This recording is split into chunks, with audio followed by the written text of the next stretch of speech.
தமிழன் தொலைக்காட்சி சொந்தங்களுக்கு கிறிஸ்டபர் தாஸின் அன்பு வணக்கங்கள். இன்றைய அரசியல் அரங்கம் நிகழ்ச்சிக்காக நம்முடன் இணைந்திருப்பவர் கலைமகள் சபா உறுப்பினர்கள் பாதுகாப்பு சங்கத்தின் தலைவர் ஆர் ரங்கராஜ் நம்முடன் இணைந்திருக்கிறார். அவர் நிறைய விஷயங்கள் பேசணும். குறிப்பாக அந்த கலைமகள் சபாவில் ஏராளமானோர் முதலீடு செய்து அந்த முதலீடை பயன்படுத்துவதற்காக ஏராளமானோர் காத்து கொண்டிருக்கக்கூடிய நிலையில் பல ஆண்டுகளை கடந்தும் நீதிமன்றத்தின் உத்தரவு உள்ளிட்ட பல்வேறு சிக்கல்கள் அதன் மீது தொடர்ந்து கொண்டிருப்பதை நம்ம அறிகிறோம். இந்த நிலையில் இந்த விவகாரம் நீதிமன்றம் கவனத்தில் கொள்ள வேண்டும் என்றும் இதற்கான தீர்வுகளை அரசும் நீதித்துறையும் இணைந்து வழங்க வேண்டும் உள்ளிட்ட பல்வேறு கோரிக்கைகளுடன் நம்முடன் அமர்ந்திருக்கிறார் திரு ரங்கராஜ். அவரோட நிறைய விஷயங்கள் நம்ம பேசலாம். சார் வணக்கம். வணக்கம் சார். அந்த முதலில் கலைமகள் சபா எனக்கு தெரிஞ்சு ஒரு 20 ஆண்டுகளுக்கு முன்னால் மிகவும் பிரபலம். அது ஆமாம், மறுப்பதற்குள்ள ரொம்ப பிரபலமாக இருந்துச்சு கலைமகள் சபா. எங்கு பார்த்தாலும் எங்கு திரும்பினாலும் கலைமகள் சபா கலைமகள் சபா அப்படின்றது பெரிய பிரபலம். அது என்ன சார் ஆரம்பிக்கப்பட்டது, நோக்கம் என்ன? அது அப்படியே அது நிறைய இஷ்யூஸில் காணாமல் போய்விட்டது இல்லையா? என்ன அது உண்மையில் நடந்தது, என்ன அது பின்புலம் என்ன சார்? கலைமகள் சபாங்கிறது 1986 நாமக்கல் மாவட்டம் குமாரபாளையத்தினுடைய தலைமையிடமாக கொண்டு அது ஒரு சொசைட்டியாக ஃபார்ம் பண்ணி அதில் ஆரம்பிக்கப்பட்டது நாமக்கல் குமாரபாளையம். அதனுடைய நோக்கமும் திட்டமும் என்ன அப்படின்னு சொன்னால், ஏழை நடுத்தர மக்கள் அனைவரும் லட்சாதிபதி ஆக வேண்டும், அனைவருக்குமே ஒரு குறைந்த அளவாவது ஒரு வீட்டுமனைங்கிற அளவுக்கு அவங்களுக்கு சொந்தமாக்க வேண்டும் அப்படிங்கிற ஒரு சீரிய நோக்கத்தோடு உருவாக்கப்பட்டு, அதே மாதிரி அதில் உறுப்பினர்களாக சேரக்கூடிய உறுப்பினர்கள் குடும்பங்கள் இருக்கக்கூடிய அந்த குழந்தைகள் கல்வி நன்றாக படிப்பதற்கு அவர்களை ஊக்குவிப்பதற்காக கல்வி கலாச்சாரங்களை அதை ஊக்குவிக்க நோக்கத்தோடு ஒவ்வொரு ஆண்டும் ஒவ்வொரு மாவட்டங்களிலும் கல்வி ஊக்கப்பரிசாக வழங்கப்பட்டு வந்தது. அதில் நன்றாக படிக்கக்கூடிய குழந்தைகளுக்கு 5000, 3000, 2000 என்று சொல்லி அவங்களுக்கு கல்வி ஊக்கப்பரிசு வழங்கி நினைவு பரிசுகள் வழங்கப்பட்டு வந்தது. அதே போல் அந்த உறுப்பினர்களுடைய குடும்பங்களில் நடக்கக்கூடிய அந்த உறுப்பினருடைய திருமணம், அந்த குடும்பத்தில் இருக்கக்கூடியவர்களுக்கு திருமணம் என்று சொன்னால் திருமண நன்கொடையாக 5000 வழங்குகின்ற ஒரு சீரிய திட்டமாகவும், அதே போல் அந்த குடும்ப கூதுகள விழா என்று சொல்லக்கூடிய அளவில் அந்த குடும்பத்தில் ஒரு வீடு கிரகப்பிரவேசம் செஞ்சாலும் ஒரு புதுமனை புகு விழா மற்றும் அந்த குழந்தைகள்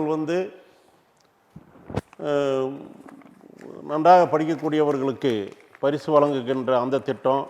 அதே மாதிரி அந்த உறுப்பினர் திடீரென்று மரணம் அடைந்து விட்டால் அவருக்கு மரணப்பண்டு தொகையாக ரூபாய் 10,000 வழங்கக்கூடிய அளவில், இப்படி அந்த உறுப்பினருடைய எல்லா வளர்ச்சிகளிலும் அந்த குழந்தைகள் நன்றாக படிப்பதற்கு அந்த உறுப்பினருடைய குடும்பங்களில் இருக்கக்கூடிய நல்ல விஷயங்கள் கெட்ட விஷயங்கள் என்று சொல்லக்கூடிய அளவில் எல்லாத்துக்குமே ஒரு பலன் தரக்கூடிய அளவில் இந்த சீரிய நோக்கத்தோடு இந்த திட்டம் தொலைநோக்கு பார்வையோடு உருவாக்கப்பட்டு ஆரம்பிக்கப்பட்டது. இது பைலா உருவாக்கப்பட்டது.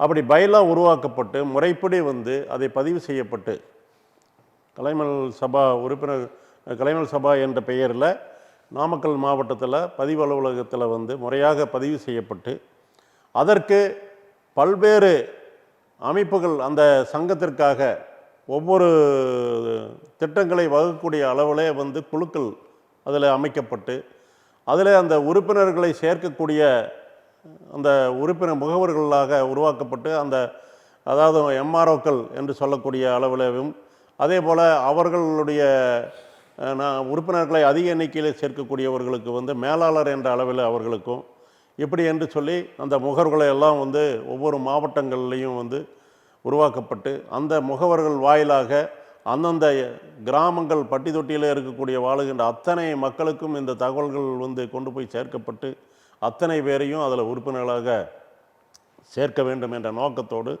இந்த சபா ஆரம்பிக்கப்பட்டு அதில் ஒரு சிறிய தொகை உறுப்பினர்கள் என்னன்னு சொன்னால், முதல்ல ஒரு 5000 வரையில் உறுப்பினர்களுக்கு முழு பங்கு உறுப்பினர் என்ற ஒரு திட்டம் உருவாக்கப்பட்டது. அந்த முழு பங்கு உறுப்பினர் என்று சொன்னால் அவர்களுக்கு வந்து 16 லட்சம் பெறக்கூடிய ஒரு குறியீடு. அதே போல் அதற்கு மேற்பட்ட உறுப்பினர்களுக்கு வந்து அரைக்கால் பங்கு உறுப்பினர் என்று சேர்க்கப்பட்டது, அவர்களுக்கு வந்து 8 லட்சம் பெறக்கூடிய குறியீடு. அதற்கு பின்பு வந்து அத்தனை உறுப்பினர்களுக்கும் சேரக்கூடியவர்களுக்கு வந்து அரைக்கால் பங்கு என்று நிர்ணயிக்கப்பட்டு அதில் சேரக்கூடிய உறுப்பினர்களுக்கு வந்து 2 லட்சம் ரூபாய் பெறக்கூடிய அளவில் குறியீடு நிர்ணயிக்கப்பட்டது. இப்படி வந்து இந்த குறியீடு அளவில் உறுப்பினர்கள் வந்து சிறிய தொகையை, அதிகபட்சம் பார்த்திங்கன்னா முதல்ல வந்து சேரக்கூடிய உறுப்பினர்கள் சிறிய தொகையை கட்டினார்கள், இரண்டாவதாக ஒரு சிறிய தொகை கட்டினார்கள். அதற்கு பின்பு அரைக்கால் பங்கு உறுப்பினர்கள் வந்து சொன்னால் 115 ரூபா மாதத்திற்கு 45 தவணைகள் செலுத்தினால் போதும் என்ற அடிப்படையில் சேர்க்கப்பட்டது. அதற்கு பின்பு வந்து 160 ரூபா 60 மாதம் என்ற அடிப்படையில் உறுப்பினர்கள் சேர்க்கப்பட்டது. அதிகபட்சம் பார்த்தீங்கன்னு சொன்னால் ஒரு 10,000 தொகைக்குள்ளே தான் அத்தனை உறுப்பினர்களை இதில் வந்து முதலீடு செய்திருப்பார்கள். மொத்தமாகவே சேர்ந்தால் நீங்கள் இறுதியாக அந்த குறியீடு நிர்ணயிக்கப்பட்டு மாதத்தவணை நிர்ணயிக்கப்பட்டது 160 × 60 மாதம் என்று சொன்னால் அதில் ஒரு குறுகிய காலத்தில் தான் அந்த உறுப்பினர்களுக்காக அந்த நிர்ணயிக்கப்பட்டது. அதில் மொத்தமாகவே வந்து ஒரு 10,000க்குள்ளே தான் வந்து முதலீடு செய்யக்கூடிய அளவில் நிர்ணயிக்கப்பட்டது. இப்படி அந்த 10,000 ரூபாய் மட்டும்தான் முதலீடு. ஆமாம், அவ்வளோதான் முதலீடு. ஆனால் அந்த 3 கேட்டகரி சொன்னீங்க, 16, 8, 2. ஆமாம். ஸோ இந்த 3 தரப்பினருக்குமே அதிகபட்சம் 10,000 ரூபாய் தான். அதிகபட்சம் 10,000 தான். 9,600 ரூபாய். ஒன்ஸ் இன்வெஸ்ட்மெண்ட் தான். ஆமாம், ஒன்ஸ் இன்வெஸ்ட்மெண்ட்டு 9,600 ரூபாய் தான் மொத்த இன்வெஸ்ட்மெண்ட்டு அந்த முகவர்களுக்கு. அப்படி அந்த முகவர்கள்கிட்டிருந்து வசூலிக்கப்பட்ட அந்த உறுப்பினர்களிலிருந்து வசூலிக்கப்பட்ட தொகையில் அதில் நிலத்துக்காக, அதே மாதிரி அந்த கல்வி கலாச்சாரத்திற்காக, அவங்களுடைய திருமண நன்கொடைக்காக, மரணப்பண்டுக்காக என்று சொல்லி அதிலேயே வந்து அந்த தொகையை பிரித்து அந்தந்த பிரிக்கப்பட்ட அந்த தொகையை அந்தந்த வங்கி கணக்குகள் துவக்கப்பட்டு, நிலத்துக்கு என்று சொல்லி அதற்கு தனியாக வங்கி கணக்கு, அதே போல் திருமண நன்கொடை என்றால் அதற்கு தனியாக வங்கி கணக்கு, மரணப்பண்டு போட அந்த குடும்பத்தில் நடக்கக்கூடிய அந்த திருமண நன்கொடை வழங்குகின்ற, அதே போல் கிரகப்பிரவேசம் நடக்கின்ற, அதே பூப்பியன் நன்னீராட்டு விழா, காதணி விழா என்று சொல்லக்கூடிய அப்படி நடக்கக்கூடிய ஒரு குடும்பத்தில் நடக்கக்கூடிய எல்லா நல்ல நிகழ்வுகளுக்கும் நீங்கள் நலத்திட்டங்கள் தனித்தனியாக அந்த வசூலிக்கக்கூடிய 115 ரூபா அப்படின்னு சொன்னால் அந்த 115 ரூபாயை வந்து தனித்தனியாக பிரித்து தனித்தனியான வங்கி கணக்குகளே அவர்களுக்கு அந்த வங்கி கணக்கில் அந்த தொகையை வந்து சேர்க்கப்பட்டது. யாரெல்லாம் இதில் ஆரம்பிக்கப்பட்டது சார்? யாரெல்லாம் இதில் வந்து யாரால் ஆரம்பிக்கப்பட்டது? இது கலைமல் சபா என்று எஸ் ஜான் என்பவர் வந்து பொது மேலாளராக அவர்கள் வந்து அந்த சபாவினுடைய பொது மேலாளராக பதவி அவருக்கு வழங்கப்பட்டு அந்த நிர்வாகத்தை முழுமையாக வந்து கையாளக்கூடிய, அதை செயல்படுத்தக்கூடிய அளவில் அவருக்கு அதிகாரம் வழங்கப்பட்டது. அதில் வந்து தலைவர், உதவித் தலைவர், செயலாளர், பொதுச் செயலாளர், பொருளாளர் என்ற அமைப்புகள் உருவாக்கப்பட்டது. அதில் ஒவ்வொரு 3 மாதத்துக்கு ஒரு முறை வந்து ஜெனரல் பாடி கூட்டங்கள் நடத்தப்பட்டு அந்த கூட்டத்தில் வந்து புதிய புதிய திட்டங்கள் பற்றியான அறிவிப்புகள் வந்து அந்த ஜெனரல் பாடி கூட்டத்தில் வந்து தீர்மானிக்கப்பட்டு அதை செயல்படுத்துகின்ற அளவில் அதை உருவாக்கப்பட்டது. ஆக அதில் எவ்வளோ வசூலாகின்றது, அதற்கு என்னென்ன செலவு செய்கிறோம், அதில் எவ்வளோ நிலம் வாங்கப்படுகிறது, எந்த கல்விக்காக எவ்வளோ செலவு செய்யப்பட்டது, அதே போல் திருமண நன்கொடைக்கு, மரண தொகைக்கு, அதே போல் குடும்பத்தில் நடக்கக்கூடிய எல்லா விஷயங்களுக்கு எவ்வளோ தொகை செலவுப்படப்பட்டது என்ற விவரங்கள் எல்லாமே வந்து முறையாக ஜெனரல் பாடி கூட்டத்தில் வைக்கப்பட்டு அங்கீகரிக்கப்பட்டு அதற்கு தணிக்கையாளர்கள் எல்லாம் வந்து பார்வையிடப்பட்டு தணிக்கை செய்யப்பட்டு அது முறையாக பதிவு அலுவலகத்தில் தாக்கல் செய்யப்பட்டு, ஆக இது ஒரு வெளிப்படைத்தன்மையாகத்தான் இந்த சபாத்தினுடைய செயல்பாடுகள் வந்து நடைபெற்று வந்தது. இதில் எவ்வளோ உறுப்பினர்கள் சேர்ந்தாங்க சார்? இதில் கிட்டத்தட்ட வந்து 6 லட்சம் உறுப்பினர்கள். இது எதுவரையில் இந்த சபை நடந்ததுமா? தமிழகம் முழுமைக்கும் சேர்த்து தமிழகம் முழுவதும் 6 லட்சத்துக்கும் மேற்பட்ட உறுப்பினர்கள். இது தமிழகம் மட்டுமல்ல, கர்நாடகத்தில் சேர்ந்திருக்கிறார்கள், அதே போல் இன்னும் பல்வேறு பாண்டிச்சேரியில் சேர்ந்திருக்கிறார்கள். ஆக இப்படி இன்னும் பல்வேறு மாநிலங்களில் இருக்கிறவர்களெல்லாம் இதில் உறுப்பினர்கள் சேர்ந்திருக்கிறார்கள். இதில் குறிப்பாக என்ன சொல்ல வேண்டும் என்று சொன்னால், இப்போ இந்த சபா வந்து 86ல் இது வந்து செயல்பட ஆரம்பித்தது. இது 1996ல் இந்த சபா வந்து 98ல் வந்து முடக்கப்பட்டது. 98ல் சபா வந்து முடக்கப்பட்டது. எப்படி முடக்கப்பட்டது சார்? இதில் வந்து சில நபர்கள் வந்து இந்த சபானுடைய வளர்ச்சியை பார்த்து காழ்ப்புணர்ச்சியின் காரணமாக இந்த சபாவில் வந்து நிறைய தவறுகள் நடக்கிறது என்று சொல்லி பொய்யான தகவல்கள் வந்து புகார்கள் அளிக்கப்பட்டு அதன் அடிப்படையில் வந்து இந்த சபாவை வந்து முடக்கப்பட்டது. 98 வந்து சபாவை முடக்கிட்டாங்க. அந்த முடக்குகின்ற பொழுதே வந்து சபாவில் வந்து பார்த்திங்கன்னு சொன்னால் கிட்டத்தட்ட ஒரு 150 கோடி ரூபா தான் வசூல் ஆகிருக்கும். மொத்தமாக உறுப்பினரிடம் வசூலிக்கப்பட்ட 150 ஒரு 300 கோடிக்குள்ளே ஒரு தோராயமாக வசூல் செய்திருப்போம்.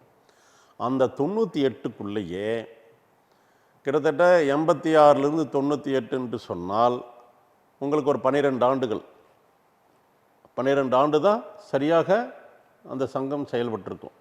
இந்த 12 ஆண்டுகளுக்குள்ளாக கிட்டத்தட்ட 13,500 ஏக்கர் நிலங்கள் வாங்கப்பட்டது. அந்த முதலீட்டு மூலியமா அந்த பெறப்பட்ட பணத்திலிருந்து அது 13,000 ஏக்கர் நிலங்கள் 13,500 ஏக்கர் நிலம் வந்து எல்லாமே பார்த்தீங்கன்னா தேசிய நெடுஞ்சாலை மாநில நெடுஞ்சாலைத்துறையினுடைய சாலையொட்டியவாறு வேல்யூ மிக்க அந்த இடங்களாக வாங்கப்பட்டது. இந்த 13,500 பகுதிகளில் தமிழகம் முழுவதும் வாங்கப்பட்டிருக்கிறது. தமிழக எல்லா மாவட்டங்களிலும் கலைமகள் சபானுடைய நிலங்கள் இருக்கிறது. எல்லாமே பார்த்தீங்கன்னு சொன்னால் எல்லாம் முக்கியமான போக்குவரத்து இருக்கக்கூடிய தேசிய நெடுஞ்சாலையினுடைய சாலை அல்லது மாநில நெடுஞ்சாலைத்துறையினுடைய சாலையினுடைய ஒட்டியவாறு இடம் இருக்கும்.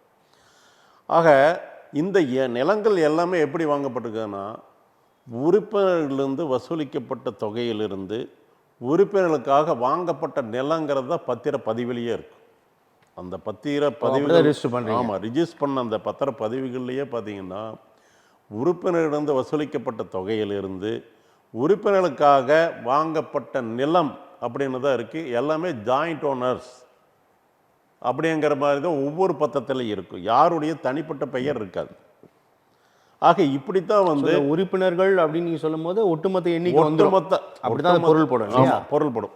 ஒட்டுமொத்த உறுப்பினர்கள் தான் உரிமையாளர்கள், கூட்டுடைமை, அதாவது ஜாயிண்ட் ஓனர்ஸ். அத்தனை உறுப்பினர்கள் தான் ஜாயிண்ட் ஓனர்ஸ் என்ற அடிப்படையில் தான் அந்த பத்திரங்கள் எல்லாமே வாங்கப்பட்டு பதிவு செய்யப்பட்டிருக்கிறது. அதே போல் வந்து 40 கட்டிடங்கள் வாங்கப்பட்டிருக்கிறது. 40 கட்டிடங்கள் தமிழகத்தில் இருக்குது, அதே போல் கர்நாடகத்தில் இருக்குது, அதே போல் டெல்லியில் இருக்குது, அதே போல் வந்து பாண்டிச்சேரியில் இருக்குது. இப்படி அனைத்து இடங்களிலேயும் வந்து கட்டடங்கள் வாங்கப்பட்டிருக்கிறது. ஆக கட்டடங்கள் இன்றைக்கி பார்த்திங்கன்னா உதாரணத்துக்கு வந்து சென்னையில் நார்த் உஸ்மான் ரோட்டில் வந்து நம்ம கலைமகள் சபா கட்டிடம் இருக்கிறது. அதே போல் ஒவ்வொரு மாவட்டங்கள்லேயும் வந்து கட்டடங்கள் இருக்குது. நம்ம கலைமகள் சபாவுடைய பெயரில் உறுப்பினர்களுக்காக வாங்கப்பட்ட சொத்து என்று சொல்லி அந்த கட்டடம் பதிவு செய்யப்பட்டிருக்கிறது. ஆக இப்படி 13,500 ஏக்கர் நிலம், 40 கட்டிடங்கள் இப்படி வந்து உறுப்பினர்களுக்காக வாங்கப்பட்டது. அன்றைக்கு 98 வந்து கலைமகள் சபா முடக்கப்பட்ட பொழுது கலைமகள் சபான்றது வசூலிக்கப்பட்ட தொகை அந்த வங்கியில் கிட்டத்தட்ட வந்து 100 கோடி ரூபாய்க்கு மேலே தொகையாக இருந்தது. ஆக பணம் வந்து 100 கோடி ரூபாய், நிலம் வந்து 13,500 ஏக்கர், கட்டிடங்கள் 40 கட்டிடங்கள். 98 முடக்கப்பட்ட போது கையிருப்பில் இருந்தவை. அப்போது இதனுடைய திட்டம் என்ன அப்படின்னா 20 ஆண்டு கால திட்டம். 20 ஆண்டு கால திட்டம் என்றால் 1986 ஆரம்பிக்கப்பட்டு 2006 இந்த சபாவை வந்து நாம் வந்து அத்தனை உறுப்பினர்களுக்கு பைலாவில் அவங்கள எந்த அடிப்படையில் நாம் குறியீட்டு அளவில் உறுப்பினர்கள் சேர்க்கப்பட்டோமோ அந்த குறியீட்டின் அளவில் அத்தனை பேர்த்துக்கும் அதுக்கு மேலேயும் நம்ம குறியீடு என்பது வந்து அதற்கு மேலேயும் அதனுடைய வளர்ச்சியை பொறுத்து அது எவ்வளவு வந்திருந்தாலும் அந்த உறுப்பினர்களுக்கு அதை வந்து சமமாக பைலா பிரித்து கொள்வது என்பது தான் பைலா. ஆக இப்போ 2006 வரையில் இந்த சபை நடந்திருந்தால் கிட்டத்தட்ட மிகப்பெரிய அளவில் இதனுடைய வளர்ச்சி வந்து ஒரு அசூர வளர்ச்சியாக இருந்திருக்கும். ஏன்னா 12 ஆரம்பிக்கப்பட்டு 12 ஆண்டுகள்லேயே வந்து எவ்வளோ பெரிய வளர்ச்சி அடைந்திருக்கிறது. 13,500 ஏக்கர் நிலம் அன்னைக்கே ஒரு சதுரடி 10 ரூபா என்று போட்டாலும் கூட, உதாரணத்துக்கு ஒரு சதுரடி 10 ரூபா என்று சொன்னாலும் கூட 13,500 ஏக்கராவுக்கு ரூபா என்ற என்னது 13,500 கோடி ஆச்சு. 13,500 கோடி ரூபா அன்றைக்கே 10 ரூபா சதுரடிக்கு என்று போட்டல. அதே போல் 40 கட்டிடங்கள், வங்கியிலே 100 கோடி ரூபா. அப்போது அன்றைக்கு தோராயமாக இன்றைக்கு மார்க்கெட் மதிப்பில் அன்றைக்கு போட்டிருந்தாலும் கூட கிட்டத்தட்ட வந்து 15-20,000 கோடி ரூபா சொத்து. அன்று 98 சொல்றீங்க. ஆமாம், இது 2025. இப்போ 2025. அப்போது 98ல் இதனுடைய மதிப்பு நிலவரம் இப்படி இருக்கின்ற பொழுது இன்றைக்கு 98ல் இருந்து குறைந்தபட்சம் ஒரு 30,000 கோடி குறைந்தபட்சம் நீங்கள் வந்து அதுலேருந்து ஒரு மடங்கு ஒரு 20,000 கோடி என்று சொன்னால் இன்றைக்கு வந்து கிட்டத்தட்ட 98ல் இருந்து இன்னைக்கு 27 வருடங்கள் கடந்து விட்டதல்லவா. அப்போது 27 ஆண்டுகளில் எவ்வளவு வேல்யூ மதிப்பு உயர்ந்திருக்கும் அதனுடைய இது. அன்னைக்கு 20,000 கோடின்னா இன்னைக்கு வந்து 27 ஆண்டுகளுக்கு பின்னாடி அதனுடைய வேல்யூ எவ்வளோ இருக்கும். அதற்கு பின்னாடி என்ன பண்ணாங்கன்னா 98ல் இது முடக்கப்பட்ட பின்னாடி இல்லை 30,000 கோடின்றது என்னுடைய சும்மா ஒரு அனுமானம். நீங்கள் சொல்கிற பார்த்தா ஒரு 40 கூட தாண்டும் இல்லையா? ஆமாம், தாண்டும். ஏன்னா 27 ஆண்டுகள் அப்படின்னும் கண்டிப்பாக தாண்டும் ஒரு 40,000. ஏன்னா இன்னைக்கு நிலங்க எல்லாமே வந்து சில மாதங்களிலே அதிகமாகுது. நிலத்தினுடைய மதிப்புகள் வந்து எவ்வளவு மடங்கு உயர்ந்திருக்கிறது இன்னைக்கு. ஏறக்குறைய நீங்கள் சொல்கிற கணக்கில் பார்த்தா 50,000 கோடிக்கு தாண்டுவதற்கான வாய்ப்புகள் கூட இருக்குது. 13,500 ஏக்கர் நிலம்னா அது எவ்வளவு உயர்ந்து. இப்போ நீங்கள் ஒரு உதாரணத்துக்கு தோராயமாக நம்ம வந்து சாதாரணமாக ஒரு கணக்கு போட்டால் கூட ஒரு சதுரடிக்கு 10 ரூபா அப்படின்னு கணக்கு போட்டாங்க கூட 13,500 கோடி ஆச்சு. 13,500 கோடி ரூபா அன்னைக்கே 10 ரூபான்னு போட்டால் இன்றைக்கி அந்த 10 ரூபா என்பது எத்தனை மடங்கு உயர்ந்திருக்கும். அப்போ அதை கணக்கு போட்டால் எவ்வளவு அதனுடைய சொத்துக்களினுடைய மதிப்பு உயர்ந்திருக்குங்கிறது கணக்கு பாருங்கள். கட்டடங்களுக்கு கூட நீங்கள் வந்து வேல்யூ வந்து சரி கட்டடங்களுக்கு அதிகமாக வேல்யூ போட முடியாது. ஏன்னா அன்னைக்கு இருக்கிற கட்டடம் வந்து இன்றைக்கி பார்க்குறப்போ வந்து அது டெப்ரிசியேஷன் தான் வரும். ஏன்னா கட்டடத்தினுடைய நிலத்தின் மதிப்பு அதிகரிச்சிருக்குமே. கட்டடம் 0 பண்ணினா கூட அதனுடைய நிலத்தினுடைய அதிகரிச்சு அந்த கட்டடத்தையே தரமட்டம் பண்ணிட்டாங்க கூட நிலத்தோட அந்த இடத்தினுடைய நிலத்தினுடைய வேல்யூ எவ்வளவு உயர்ந்திருக்கும் இல்லவா. ஆக அப்படி பார்க்கின்ற பொழுது பல ஆயிரம் கோடி சொத்து இன்றைக்கு கலைமகள் சபை உறுப்பினர்கள் பெயரில் இருக்கிறது. இப்படி இருக்கின்ற ஒரு சூழ்நிலையில் 98ல் முடக்கப்பட்ட பின்னாடி என்னாச்சுன்னு சொன்னால் எப்படி யாரால் முடக்கப்பட்டது? அது வந்து அதான் ஒரு சிலர் வந்து இல்லைங்க அதுக்கான காரணத்தை சொன்னீங்க. நீதிமன்ற உத்தரவா? இல்லை நீதிமன்ற உத்தரவு இல்லை, வந்து ஒரு புகார் கொடுக்குறார்கள். இந்த மாதிரி கலைமகள் சபாவில் நிறைய தவறுகள் நடக்குது அப்படின்னு சொல்லிட்டு ஏதோ சில நபர்கள் வந்து புகார் கொடுக்குறாங்க ஏதோ தூண்டுதலின் பேரில். அந்த புகாரின் அடிப்படையில் வந்து அந்த ஜான் பொதுச் செயலாளராக இருக்கக்கூடிய ஜான் அவர்களை வந்து கைது செய்கிறார்கள். கைது செய்து சிறையில் அடைத்து விட்டார்கள். அதுக்கு பின்னாடி கலைமகள் சபை முடக்கப்பட்டது. அதுக்கு பின்னாடி ரிசீவர் கமிட்டி அமைக்கப்படுகிறது. அதில் வந்து கலைமகள் சபை முடக்கப்பட்ட பின்னாடி வந்து ரிசீவர் கமிட்டி என்று சொல்லி கோர்ட் மூலியமாக அது ஒரு சில பேர்கள் வந்து கோர்ட்டில் வழக்கு தொடரப்பட்டு அது உச்சநீதிமன்ற பேரில் அந்த வழக்கு போய் அங்கேருந்து சென்னை உயர்நீதிமன்றம் அந்த வழக்கு வந்து அதுக்கு பின்னாடி வந்து வழக்கு மன்றத்தின் மூலியமாக உச்சநீதிமன்றம் போகுது. ஆமாம், அது போன பின்னாடி உச்சநீதிமன்றத்திலிருந்து வந்து உயர்நீதிமன்றத்தினுடைய நடவடிக்கை வந்து விட்டது. அப்போ உயர்நீதிமன்றத்தில் சென்னை உயர்நீதிமன்றத்தின் மூலமாக வந்து ரிசீவர் கமிட்டி அமைக்கப்படுகிறது. அந்த ரிசீவர் கமிட்டி அமைக்கப்பட்டு ரிசீவர் கமிட்டியா? ஆமாம், ரிசீவர் கமிட்டி என்று சொல்லி ஒரு கமிட்டி வந்து நீதிமன்றத்தால் அமைக்கப்படுகிறது. நீதிமன்றத்தால் அமைக்கப்பட்டு அந்த ரிசீவர் கமிட்டி வந்து என்ன பண்ணுச்சுன்னு சொன்னால் ஒரு 870 ஏக்கர் நிலங்களை வந்து அவர்கள் விட்டுவிட்டார்கள். இல்லை விட்டுவிட்டார்களா? ஏலம் போட்டு டெண்டர் ஏலம் போட்டு அவர்கள் விற்பனை செய்து விட்டார்கள். யார்?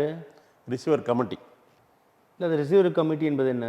அது வந்து கமிட்டின்னா அதில் வந்து ஒரு 3 பேர் கொண்ட ஒரு குழுவை வந்து உயர்நீதிமன்றம் நியமித்து.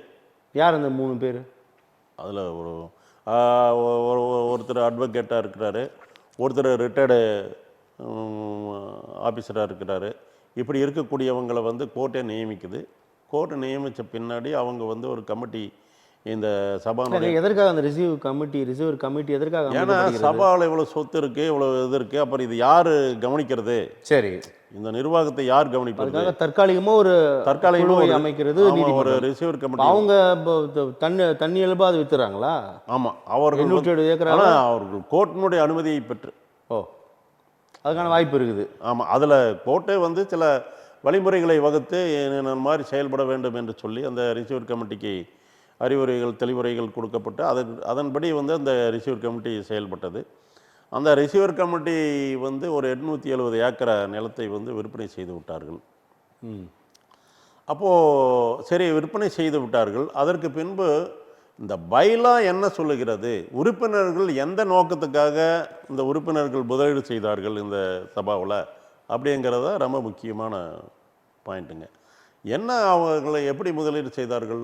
அவர்கள் அந்த பைலாவில் என்ன சொல்லப்பட்டிருக்கிறது, அதாவது வந்து முழு பங்கு உறுப்பினர் என்று சொன்னால் 2006 அவங்களுக்கு 16 லட்சம் குறியீட்டுக்கு உண்டான பெருமான சொத்து வழங்க வேண்டும். அரைக்கால் உறுப்பினர் 8 லட்சம் வழங்க வேண்டும். அரைக்கால் உறுப்பினர் என்று சொன்னால் 2006 2 லட்சம் பெருமான சொத்து அவங்களுக்கு கொடுக்க வேண்டும் என்பது தான் பைலா. அப்போது அதுக்கு தகுந்த மாதிரி வந்து கலைமல் சபாவில் வந்து அது வளர்ச்சி உயர்ந்து அதனுடைய மதிப்புகள் எல்லாம் உயரப்பட்டு 13,000 ஏக்கர் நிலம் இருக்கிறது, கட்டிடங்கள் இருக்கிறது, பணம் இருக்குது வங்கியில். ஆக இப்படி இருக்கின்ற பொழுது உறுப்பினர்களுக்கு சொன்னபடி அவர்களுக்கு என்ன உறுதிமொழியை கொடுத்து உறுப்பினர்களாக சேர்க்கப்பட்டதோ அதை மேலேயே வழங்கக்கூடிய அளவில் அந்த சபாவினுடைய வளர்ச்சி அடைந்து விட்டது 12 ஆண்டுகள்லேயே. அப்படி இருக்கின்ற பொழுது அதை செயல்படுத்தாமல், பைலாப்படி அந்த ரிசீவர் கமிட்டி அதை செயல்படுத்தாமல், உறுப்பினர்களுக்கான அந்த பலன்களை அவர்களுக்கு கொடுக்காமல், அவர்கள் வந்து ஒரு 870 ஏக்கரை வந்து உயர்நீதிமன்றத்தினுடைய உத்தரவை பெற்று ஏலம் போட்டு விற்பனை செய்து விட்டார்கள். ஆக சரி, விற்பனை செய்தார்கள். விற்பனை செய்து வந்த தொகை எவ்வளவு என்பது விவரம் உறுப்பினருக்கு யாருக்கு தெரியாது. எவ்வளவு நீங்கள் சொல்லும் போதே ரிசீவர் கமிட்டியிலே ஒரு சந்தேகம் எழும்புகிறது. அவங்க வந்து தன்னடிச்சா வித்துட்டாங்கன்னு சொல்கிறீங்க. அதற்கான கணக்கு வழக்குகளையும் சமர்ப்பிக்கவில்லை. அதாவது உறுப்பினர்களுடைய ஏக்கர்னா அதே 10,000 கோடி போகுமே. ஆமாம், உறுப்பினருடைய சொத்து இது. ஆக உறுப்பினர்களுக்கு அவங்க பேர்ல இருக்கிற சொத்து 870 ஏக்கர் விற்று விட்டார்கள் சொன்னீங்க. எங்கே போச்சு அந்த பணம்? அந்த 870 ஏக்கரை விற்று அந்த பணத்தை வந்து அந்த வங்கி கணக்கில் தான் கொண்டு வந்திருக்கிறதாக தெரிவித்திருக்கிறார்கள். ஆனால் எவ்வளோ ரூபாய்க்கு விற்றார்கள், எவ்வளோ ரூபாய் அந்த வங்கியில் டெபாசிட் செய்யப்பட்டது என்ற விவரமெல்லாம் உறுப்பினர்களுக்கு தெரியாது, யாருக்குமே எதுவுமே தெரியாது. ஆக அந்த தொகை இருந்த வங்கியில் இருந்த தொகை எவ்வளவு செலவு செய்கிறார்கள் என்ற விவரம் யாருக்கு தெரியாது. ஆக இது என்னென்னா உறுப்பினருடைய சொத்து. இந்த சொத்துக்கு உரிமையாளர்கள் உறுப்பினர்கள், இந்த பணத்துக்கு இந்த எல்லாத்துக்குமே உரிமையாளர்கள் வந்து உறுப்பினர்கள். ஆனால் உறுப்பினர்களுக்கு எதுவுமே தெரியாது. ஆக இப்படிப்பட்ட ஒரு சூழல் நடந்து கொண்டிருந்தது. ஆகவே இதற்கிடையில் தான் வந்து ரிசீவர் கமிட்டி இந்த நிலங்களை விற்பனை செய்யக்கூடாது. பைலாவில் உறுப்பினர்களுக்கு என்ன சொல்லப்பட்டிருக்கிறது, அவர்களுடைய சொத்துக்களை அவர்களுக்கு பிரித்து வழங்க வேண்டும் என்பது தான் பைலா. அந்த நோக்கத்துக்காக தான் அந்த உறுப்பினர்களெல்லாம் வந்து அதில் உறுப்பினர் சேர்ந்தார்கள். அதை தான் செயல்படுத்த வேண்டும். அதை விட்டு நீங்கள் தன்னிச்சையாக இந்த நிலங்களை எல்லாம் வந்து விற்பனை செய்யக்கூடாது அப்படின்னு சொல்லிட்டு நீதிமன்றத்திலே முறையிட்டோம். இந்த ரிசீவர் கமிட்டி நீதிமன்றம் தான் அமைக்குது, அதோட உத்தரவு. ஆனால் இவர்கள் தாண்டுதனமாக 870 ஏக்கர் நிலங்களை விற்றார்கள். அந்த வரவு அதாவது விற்றதோட பணம் உரியவர்களிடம் உறுப்பினர்களிடம் சென்று சேர வேண்டும் அப்படின்றதான் அவங்களுடைய விதி. ஆனால் அது நடைபெறவில்லை. ஆனால் ஒரு வங்கி கணக்கில் இருக்கிறதா சொல்கிறாங்க, ஆனால் உறுப்பினர்களிடம் அது செல்லவில்லை அப்படின்னு சொல்கிறீங்க. அப்போ அந்த நீதிமன்ற வழக்கு அடிப்படையில் அந்த ரிசீவர் கமிட்டியே அதோட நம்பகத்தன்மையை கேள்விக்குறியாகுது இல்லையா? ஆமாங்க. இந்த அவர்கள் மீது ஒரு வெளிப்படைத்தன்மை இல்லை என்று சொல்லியும் உறுப்பினர்களுக்கு உண்டான பலன்கள் கிடைக்கவில்லை என்று சொல்லி 2006 வந்து என்ன பண்ணணும்னா கலைமல் உறுப்பினர்கள் ரிசீவர் கமிட்டியை அந்த கோரிக்கை யார் சார் வைக்கிறா நீதிமன்றத்துக்கு? இல்லை நீதிமன்றமே அப்படி ஒரு இது அமைக்க? நீதிமன்றமே அமைச்சிருச்சு. சரி, அப்போ திருப்பி நீங்கள் அது தவறுன்னு யார்கிட்ட சொல்லுவீங்க? தவறுன்னு சொல்லிட்டு 2006 கலைமல் சபா உறுப்பினர் பாதுகாப்பு சங்கத்தின் சார்பாக WP 43,650 சங்கம். ஆமாம், 2006 நீங்கள் அமைக்கிறீங்களா? ஆமாம், இந்த சங்கம். ஆமாம், 2003 தொடங்கிட்டோம். 2006 WP 43,650/2006 என்ற அடிப்படையில் சென்னை உயர்நீதிமன்றத்தில் நாங்கள் வழக்கு தொடர்ந்தோம். இப்போ நீங்கள் அதில் ஒரு பாதிக்கப்பட்டவர், நீ முதலீட்டாளராக பாதிக்கப்பட்டவரா? ஆமாம், நானும் முதலீடாளர். முதலீட்டின் மூலமாக பாதிக்கப்பட்டவர். ஆமாங்க. ஓ, அதில் வழக்கு தொடரப்பட்டது. இந்த வழக்கு வந்து 2021 தான் முழுமையான ஒரு விசாரணைக்கு வந்ததுங்க. 2021 2021 ஒரு தீர்ப்பு வழங்கப்பட்டது. நீங்க வந்து 2006 2006 போடுறீங்க, ஆமா. 2021 தான் வருது. ஆமாம், வருதுங்க. இந்த 2021 சென்னை உயர்நீதிமன்றத்தில் வந்து மாண்புமிகு நீதியரசர் எம் சுப்பிரமணியம் ஐயா அவர்கள் வந்து ஒரு உத்தரவு வழங்குகிறார்கள். 2021 30/11/2021 நவம்பர் மாதம். அதில் அவர் என்ன சொன்னார்னா, ரிசீவர் கமிட்டியை நாங்கள் சொல்லியிருந்த ரிசீவர் கமிட்டியினுடைய செயல்பாடு திருப்தி இல்லை, அதனால் ரிசீவர் கமிட்டி வேண்டாம், எங்களுக்கு ஒரு ரிட்டையர்ட் சென்னை உயர்நீதிமன்றத்தினுடைய ரிட்டையர்டு ஜட்ஜோ அல்லது வந்து ஒரு ரிட்டையர்டு ஐஏஎஸ் ஆஃபீஸர் தலைமையில் எங்கள் உறுப்பினர் சார்பாக ஒரு ஜாயிண்ட் கமிட்டி அமைக்கப்பட்டு அதன் வாயிலாக இந்த சபாவினுடைய செயல்பாடுகளை வந்து செயல்படுத்த வேண்டும். அப்போ தான் வந்து இதற்கு ஒரு உடனடி தீர்வு நாம் எட்ட முடியும் என்ற அடிப்படையில் அந்த வழக்கு தொடரப்பட்டு வழக்கு விசாரணை முடிவுற்று நவம்பர் மாதம் 2021 ஒரு தீர்ப்பு வழங்கப்பட்டது. அந்த தீர்ப்பில் தான் வந்து சென்னை உயர்நீதிமன்றம் என்ன தெரிவிக்கப்பட்டது என்று சொன்னால், ஏற்கனவே செயல்பட்டு வந்த ரிசீவர் கமிட்டி கலைக்கப்பட்டது. ஆகவே கலைச்சிட்டு அவர்கள் மேலே திருப்தி இல்லை, அவர்களுடைய செயல்பாடுகள் இதுவரையில் எந்த விதமான பலன் தக்க அளவில் இல்லைங்கிறத கருதி அந்த ரிசீவர் கமிட்டியை கலைத்து விட்டார்கள். கலைத்து விட்டு பத்திரப்பதிவுத்துறை, வணிகத்துறையின் அடிப்படையில் வரக்கூடிய பத்திரப்பதிவுத்துறையினுடைய உதவி தலைவர் நிலையில் ஒரு ஸ்பெஷல் ஆஃபீஸர். சரி, அந்த ரிசீவர் கமிட்டியை கழிச்சிட்டாங்க. அப்போ அவங்க விற்ற 870 கோடி நில பணம் என்ன ஆச்சு? அதையெல்லாம் வந்து அதில் என்ன ரிசீவர் அந்த கோர்ட் உத்தரவில் சொல்லப்பட்டிருக்கிறது என்றால், இந்த ரிசீவர் கமிட்டி இதுவரையில் செயல்படுத்தி வந்த அத்தனை கணக்கு வழக்குகளையும் ஒப்படைக்கணும் அப்படின்னு அந்த தனி அலுவலரிடம் ஒப்படைக்க வேண்டும். ஒப்படைச்சிட்டாங்களா என்று சொல்லி நீதிமன்ற உத்தரவில் தெரிவிக்கப்பட்டிருக்கிறது. இதில் பத்திரப்பதிவுத்துறையினுடைய உதவி தலைவர் என்ற நிலையில் இருக்கக்கூடிய அலுவலர் வந்து பதவியேற்கிறார். எப்போ? 2022 ஜனவரியில் பதவியேற்கிறார்கள்.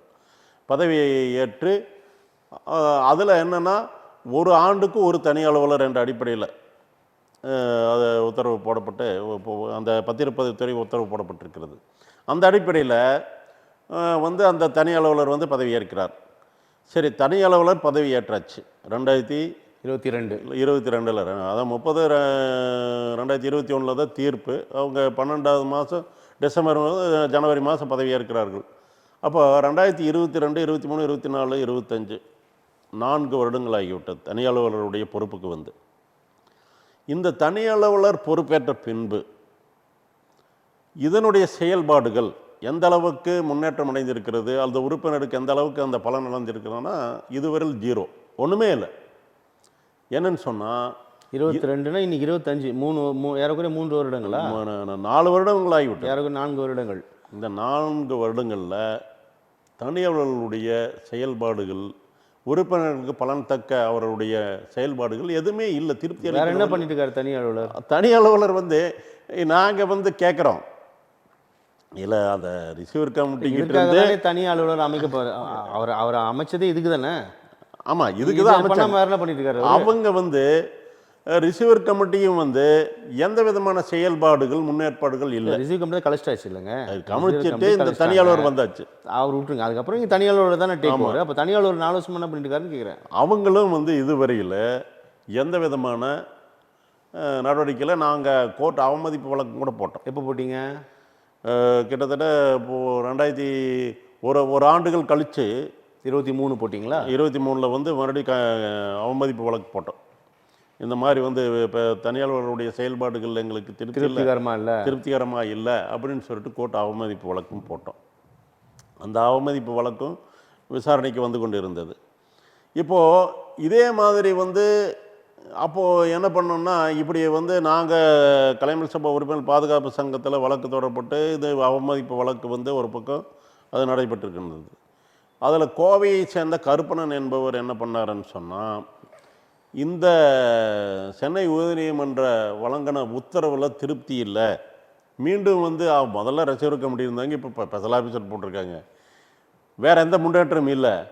ஆக நான் எங்களுடைய கோரிக்கை என்னன்னு சொன்னால், ஒரு கோர்ட் மூலியமாக ஒரு சென்னை உயர்நீதிமன்றத்தில் ஓய்வு பெற்ற நீதிபதியை வந்து கொண்டு ஒரு தலைமையில் ஒரு ஜாயிண்ட் கமிட்டி அமைக்க வேண்டும். அதில் உறுப்பினர்கள் சார்பாக ஒரு ஜாயிண்ட் கமிட்டியை அமைக்க வேண்டும். அந்த கமிட்டியின் சார்பாக எடுக்கக்கூடிய முடிவுகளின் அடிப்படையில் செயல்படுத்த வேண்டும் உறுப்பினர்களுக்கு. அப்போ தான் உடனடியாக அந்த நிவாரணங்களை வழங்க முடியும் அப்படின்னு சொன்னோம். ஆனால் அதில் வந்து சென்னை உயர்நீதிமன்றத்தில் வழங்கின அந்த 2021 வழங்கின அந்த உத்தரவுலையும் அதை பற்றி தெளிவுபடுத்தலை. அதுக்கு பதிலாக வந்து தனியாளர்களை அமைக்கலான்னு சொல்லிட்டு உத்தரவு போட்டாங்க. ஆக இந்த தனி அலுவலர் வந்து அதை செயல்படுத்தி இதுவரையில் அந்த விதமான உறுப்பினர்களுக்கு உண்டான பலன்கள் முன்னேற்றம் அடையப்படவில்லை. ஆகவே வந்து அப்படின்னு சொல்லிட்டு கோவை சேர்ந்த கற்பனை வந்து சென்னை உயர்நீதிமன்றத்தில் பெஞ்சில் வந்து அப்பீல் மனு தாக்கல் செஞ்சார். இப்போ அந்த அப்பீல் 21க்கு அப்புறமா 24 ஆமாம் 24ல் அவர் வந்து அப்பீல் பண்ணியிருக்கிறார். சென்னை உயர்நீதிமன்றத்தில் டிவிஷன் பெஞ்சில் வந்து அப்பீல் பண்ணியிருக்கிறார். அந்த அப்பீல் பண்ணின மனு வந்து இப்போ விசாரணைக்கு வந்து கொண்டிருக்கிறது. அந்த அப்பீல் வழக்கில் வந்து கொண்டிருக்கிறது போயிட்டுருக்கு. ஆமாம் போயிட்டுருக்கு. இப்போ போயிட்டுருக்கு. ஆமாம் இப்போ வந்து கடைசியாக நடைபெற்றது இப்போ 13/6 விசாரணை நடைபெறும் என்று சொல்லி விசாரணை தேதி நிர்ணயிக்கப்பட்டது. 13/6 விசாரணை நடைபெறவில்லை. இப்போ அதுக்கு அடுத்தது கூடிய விரைவில் விசாரணை நடைபெறும் தேதி நிர்ணயிக்கப்படும் என்று சொல்லியிருக்கிறார்கள். ஆக இதில் என்னன்னு சொன்னால், இப்போ சபா வந்து முடக்கப்பட்டு 98லிருந்து 27 வரையில் 2025 27 ஆண்டுகள் கடந்த பின்பு இன்றைக்கி அந்த உறுப்பினர்கள் எல்லாம் வந்து பார்த்திங்கன்னா கிட்டத்தட்ட 70 வயதிலிருந்து 80 வயது ஆன ஒரு வயோதிகளாக இருக்கிறார்கள். மொத்தம் எவ்வளோ சொன்னீங்க? 6 லட்சம் உறுப்பினர்கள். 6 லட்சம் உறுப்பினர்கள். இப்போ இந்த 6 லட்சம் நிறைய பேர் வயது 30 வந்திருப்பாங்க. ஆமாம், நிறைய பேர் வயது. இப்போ சபை ஆரம்பிக்கப்பட்டதே 86லிங்க. அப்போ 86ல் ஆரம்பித்து 2006 முடிவு செய்வது என்று அதனுடைய பயிலா. ஆனால் 2025 ஆகியும் இன்னும் வந்து எந்த விதமான முன்னேற்றமும் இல்லை. அந்த உறுப்பினருக்கான பலன்களும் கிடைக்கவில்லை. ஆக இவர்கள் எல்லாம் வந்து என்னன்னு சொன்னால், சொத்து இருக்குது. எல்லா உறுப்பினர் வசூலிக்கப்பட்ட தொகையிலிருந்து வாங்கப்பட்ட சொத்து, கட்டடங்கள், பணம் 27 ஆண்டுகள் அது அப்படியே இருக்கே. இப்போ ஒன்றுமே இல்லை, எல்லாமே திவாலாகி போச்சு, எங்கேருந்து கொடுக்கறது உங்களுக்கு அப்படின்னு சொன்னாங்க கூட பரவாயில்ல. எங்கள் சொத்து எல்லாமே கண்ணுக்கு முன்னாடி இருக்கே. எல்லா இடங்கள்லையும் எங்கள் சொத்து இருக்குது, எங்கள் கட்டடம் இருக்குது, எங்கள் தாமதம், எங்கள் பணம் இருக்குது. தாமதம். அப்போ யார் தாமதப்படுத்துகிறது? அதான் இதில் என்னன்னு சொன்னால், சரி இப்போ இந்த ஏன் கிளாரிட்டிக்காக கேட்குறேன் திரு ரங்கராஜ், அந்த தனி அலுவலர் சரியாக செயல்படுத்தினா கூட ஒரு முடிவுக்கு வந்திருக்குமோ? 22 தனி அலுவலர் நியமிக்கிறாங்க. ஆமாம், ரிசீவர் கமிட்டி கழிச்சிட்டு, அப்போ அவருடைய வேலையை ஒழுங்காக செஞ்சுருந்தா 25 ஓரளவு கிளாரிட்டி கிடச்சிருக்கும். இப்போது ரிசீவர் கமிட்டி ஆரம்பித்து சரி ரிசீவர் கையில் இந்த தனி அலுவலர் வந்த பின்னாடி எங்கள் உறுப்பினர் சார்பில் இந்த உறுப்பினர் பாதுகாப்பு சங்கத்தையாவது உறுப்பினர் கூப்பிட்டு என்ன பிரச்சனை, உங்களுக்கு என்ன பண்ணணும்னு நினைக்கிறீங்க, உங்களுடைய நியாயமான கோரிக்கையை சொல்லுங்கள், எந்த அளவில் இதை வந்து சுமூகமாக எந்த பிரச்சனையும் இல்லாமல் இன்னும் காலதாமதம் இல்லாமல் இதை சரி பண்ணலாம் அப்படிங்கிற மாதிரி ஒரு கருத்தாவது கேட்கணும். அந்த கருத்தையும் கூட எங்ககிட்ட கேட்க மறுக்கிறார்கள். 3 ஆண்டுகளா? ஆமாம், 3 ஆண்டுகளா. குறைந்தபட்சம் கூட்டு கருத்து கூட கேட்கல. கருத்தும் கூட கேட்கல. சரி இது எங்கள் சொத்து, இது எங்கள் பணம், எங்கள் எல்லாமே எங்களுது, எங்களுக்கு உண்டான எங்கள் உரிமையாளர்களாக இருக்கக்கூடிய எங்களை கூப்பிட்டு எங்ககிட்ட ஒரு கருத்தையும் கூட அட்லீஸ்ட் வந்து ஒரு மாவட்டமும் இப்போது உங்ககிட்ட வந்து செலவு பண்ணுறதுக்கு பணம் இல்லைங்கிற பிரச்சனை இல்லை, பணம் இருக்குது, எங்கள் வங்கி பணம் இருக்குது. கடந்த 24 தேதியும் கூட போன மாதத்தில் வழக்கு வந்தப்போ தனி அலுவலர் வந்து கோர்ட்டில் வந்து சொல்லியிருக்கிறாரு, இன்றைக்கி 12,176 ஏக்கரை பூமி இருக்குது, வங்கியில் 120 கோடி பணம் இருக்குது அப்படின்னு கூட சொல்லியிருக்கிறார். அவரே வந்து கோர்ட்லேயே சொல்லியிருக்கிறார், ஸ்டேட்மெண்ட் இருக்குது. அப்போ வங்கியில் 120 கோடி ரூபாய் பணம் இருக்குது, நிலம் வந்து 12,176 ஏக்கரை பூமி இருக்குது, இத்தனையும் இருக்குது. நீங்கள் வந்து உறுப்பினருடைய பிரச்சனை இன்னும் தீர்க்கப்படாமல் இருக்குது.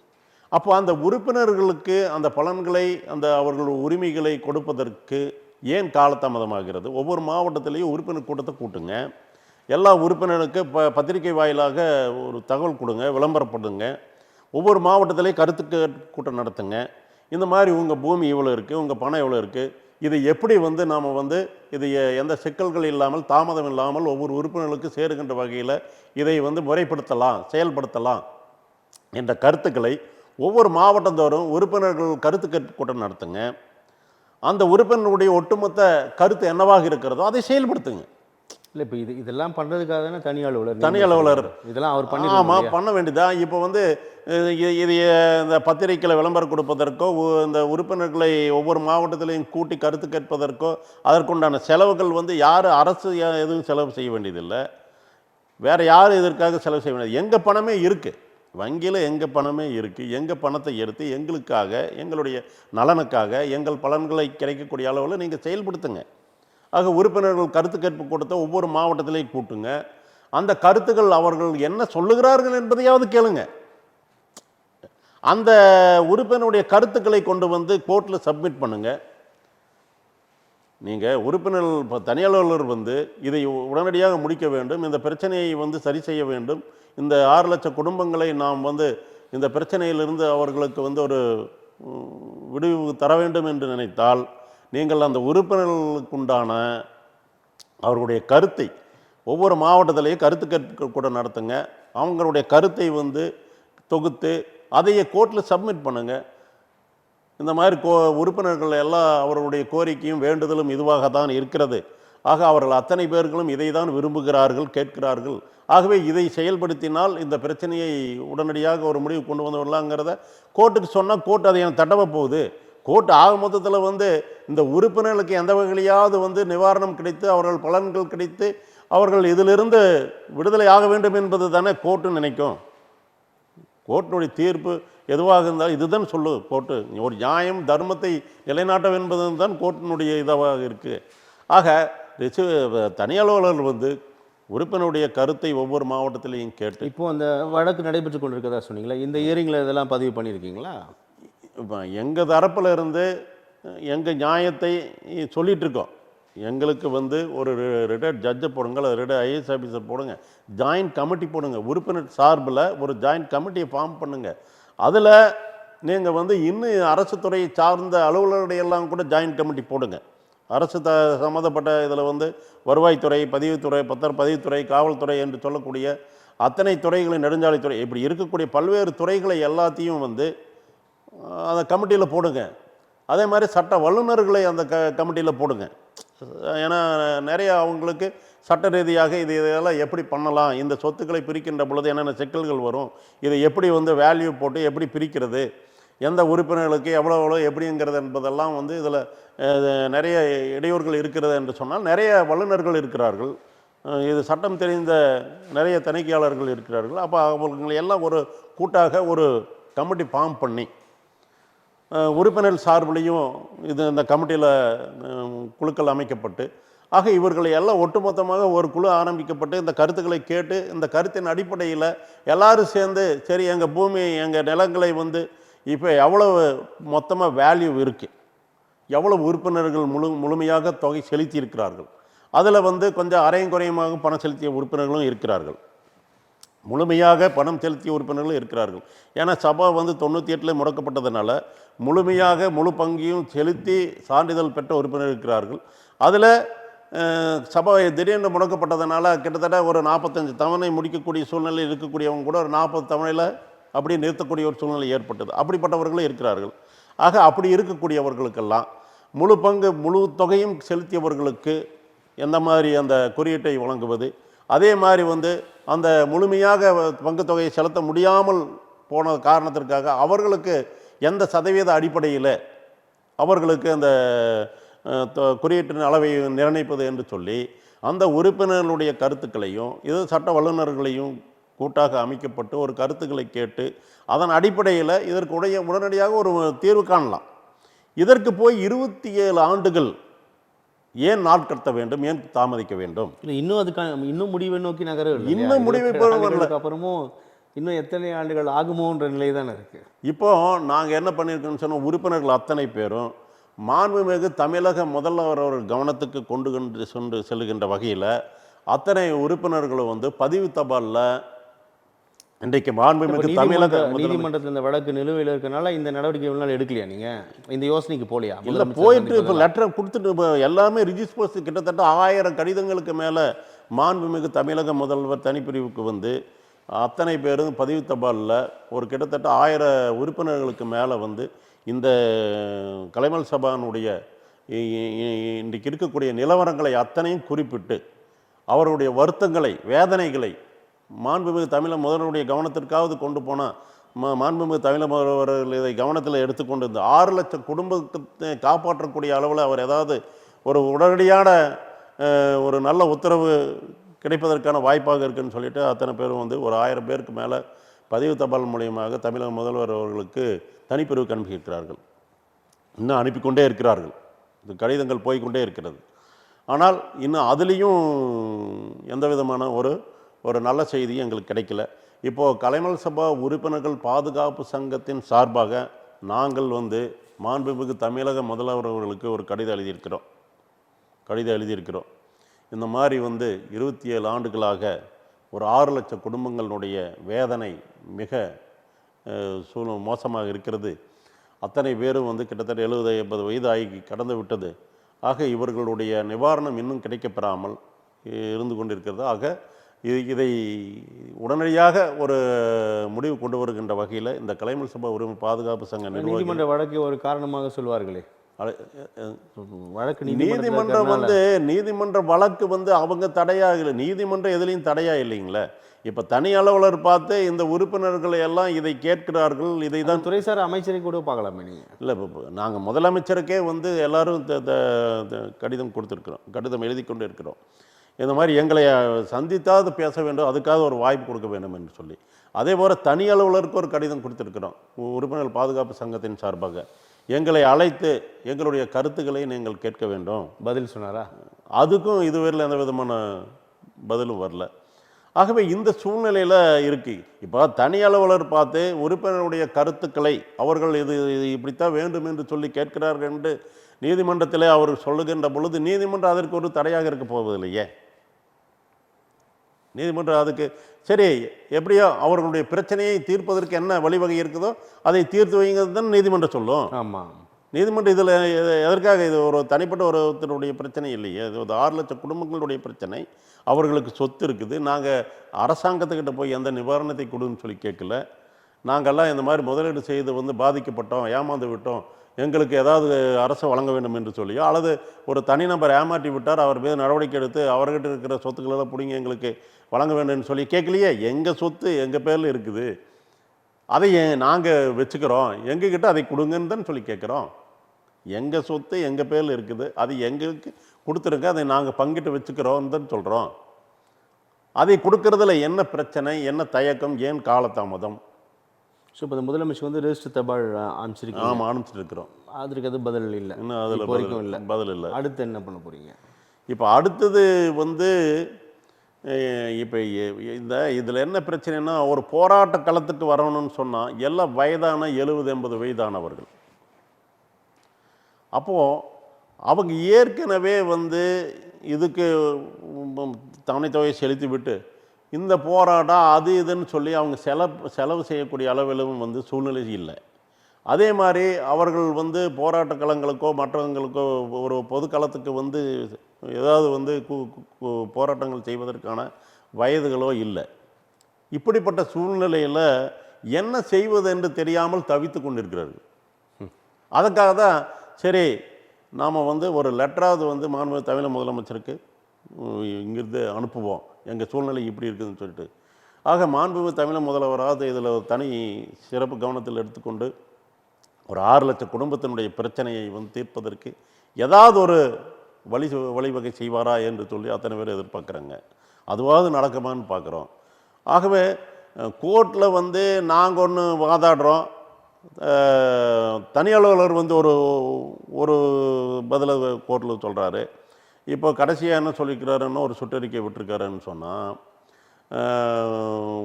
கலைஞர் சபா உறுப்பினர்கள் அத்தனை பேர் வந்து இப்போ வந்து ஆன்லைன் மூலமாக நீங்கள் வந்து உள்ளீடு செய்யுங்கள் உங்களுடைய விவரத்தை, உங்களுக்கு நீங்கள் கட்டின பணத்தை வந்து உங்கள் வங்கி கணக்கில் செலுத்துறதுக்கு உண்டான நடவடிக்கை எடுக்கப்படும் அப்படிங்கிற மாதிரி இப்போ ஒரு பத்திரிக்கையில் வந்து ஒரு அறிக்கை விட்டுருக்கிறாரு. அது நல்ல நகர்வு தானே. இல்லையே, எங்களுடைய கோரிக்கை என்ன, நாங்கள் கட்டின பணத்தை வாங்குறதுக்காக போட்டிருக்கிறோம். ஓ, கட்டின பணத்தை திருப்பி கொடுத்துருன்றா. ஆ ஓ, அவர் அதில் என்னென்னா, நீங்கள் அதில் உள்ளீடு செய்யுங்க, வெப்சைட்டில் போய் அதில் முதல் கட்டமா இதை தரோன்றாங்களா இல்லை அவ்வளோதான் இதோட முடிச்சுக்கலாம்? சரி, அப்படின்ற மாதிரி எதை இருக்குமா? தர்றாங்கங்கிறது வெளிப்படை யாருக்கு எதுவுமே தெரியாது. அட்லீஸ்ட் வந்து நாங்கள் என்ன சுருக்கமாக எங்களுடைய நோக்கம், எங்களுடைய கோரிக்கை என்னன்னு சொன்னாங்க, நீங்கள் முதல் சொத்தினுடைய வேல்யூ கணக்கு போடுங்க. இப்போ 12,176 ஏக்கர் பூமி இருக்குதுன்னு சொல்கிறீங்கல்ல, அந்த பூமிகளில் நிறைய ஆக்கிரமிப்புகள் இருக்குது. நிறைய பேர் வந்து ஆக்கிரமிச்சிருக்காங்க அந்த பூமியை. ஏன்னா தன்னை போல் கிடக்குது அந்த பூமிக்கு. யாருமே கேட்பாரற்ற நிலையில் இருக்கிறப்ப யார் வேணாலும் அது போய் ஆக்கிரமிப்பு பண்ணுவாங்கல்ல. சரி, அந்த ஆக்கிரமிப்பு பண்ணின பூமிகளை எல்லாம் கணக்கெடுத்து ஆக்கிரமிப்பாளர்களை அகற்ற வேண்டும். அகற்றிட்டு அந்த நிலங்களை வந்து வேல்யூ பண்ணுங்க. சொத்துக்கள் மொத்தமாக எவ்வளோ வேல்யூ, ஒரு வேல்யூ போடுங்க. கட்டடங்களுக்கு உண்டான வேல்யூ போடுங்க. ஆக மொத்த மதிப்பீடு செய்து இங்கே உறுப்பினர்கள் முழுமையாக கட்டண உறுப்பினர்கள் எத்தனை பேர், இந்த தவணையை வந்து அரையும் குறையுமாக கட்டண உறுப்பினர்கள் எத்தனை பேர் கணக்கு போடுங்க. ஆக சொத்து மதிப்பு மொத்தமாக தோராயமாக இவ்வளவு மதிப்பு. ஆக அதை வந்து இத்தனை உறுப்பினர்கள் இவர்களுக்கு டிவைட் பண்ணுனா ஒரு உறுப்பினருக்கு இவ்வளோ ரூபா வரக்கூடிய அளவில் இன்றைக்கி சொத்து இருக்குது, பணம் இருக்குது அப்படின்னு ஒரு நிர்ணயம் பண்ணுங்க.